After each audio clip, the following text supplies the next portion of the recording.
Ćao, ovdje je Tehnosvet.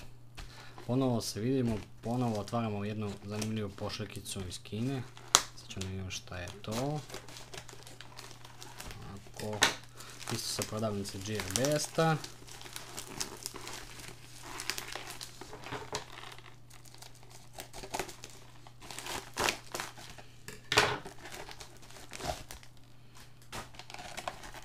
To je termometar koji meri temperaturu preko infracrvenih zraka. Da vidimo šta sadrži ova kutica i onda ću da izvršim test da vidimo kako je to, da li je to dobro.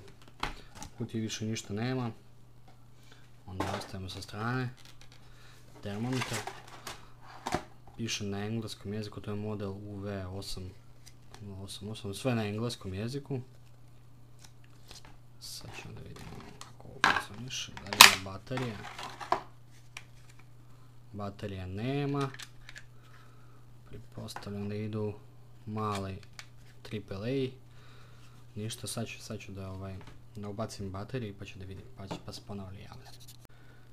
Ovako, upalio sam ga.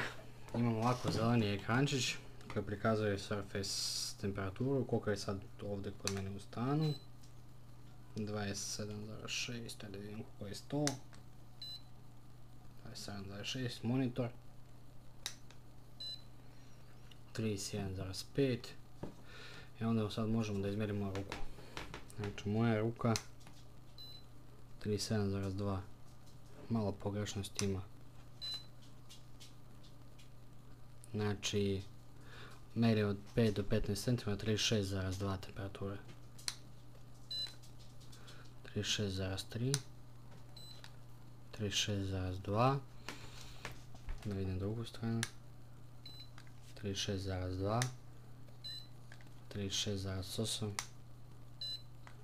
6,9, 36,9, sad ću čelo svoje, 36,5, evo ga, ovo je mjerenje temperatura, sad ću da vidim uvo.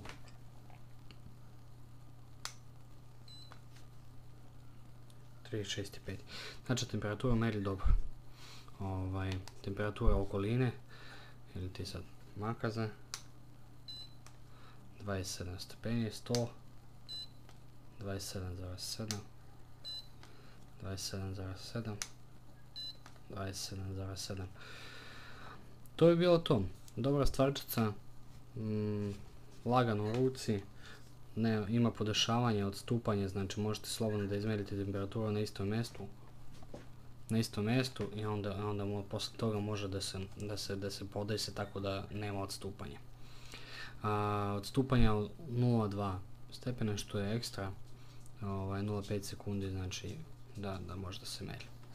Ništa, ovo je bilo Tehnosvet, hvala vam na gledanju, potpišite se na kanal, dodajte ga u omiljene, lajkujte sve moje nove video i to je to, vidimo se sljedeći put.